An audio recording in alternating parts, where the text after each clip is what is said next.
अभिनेत्री शिल्पा शेट्टीचा पती राज कुंद्राला ईडीनं समन्स बजावलेलं आहे। सोमवारी ईडी कार्यालयामध्ये चौकशीसाठी येण्यासाठी हे समन्स बजावण्यात आलेलं आहे। पॉर्नोग्राफी प्रकरणामध्ये राज कुंद्राशी संबंधित अनेक ठिकाणी ईडीने 2 दिवसांआधी छापेमारी केली होती। त्यानंतर ईडीने राज कुंद्राला समन्स बजावले। तमिळनाडूची राजधानी चेन्नईला शनिवारी फेंगल चक्रीवादळाचा जोरदार तडाखा बसला। वादळामुळे चेन्नई आंतरराष्ट्रीय विमानतळ 7 तास बंद ठेवण्यात आलं होतं। चेन्नईतील अनेक रस्ते जलमय झाले होते, तर खबरदारीचा उपाय म्हणून अनेक ठिकाणी शाळांना सुट्टी देण्यात आली। अमरावती जिल्ह्यात पारा घसरलाय। 12 डिग्री तापमान असल्यानं ग्रामीण भागामध्ये शेकोट्या पेटल्यात। सकाळी व्यायाम करणाऱ्यांचा मात्र उत्साह कायम आहे।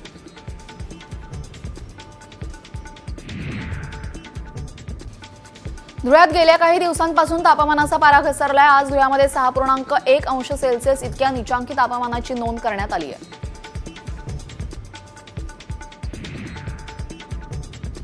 अमरावतीत कौंडिण्यपूर इथं वर्धा नदीपात्रामध्ये 1 लाख दिव्यांची रोषणाई आणि नौका स्पर्धा आयोजित करण्यात आलेली।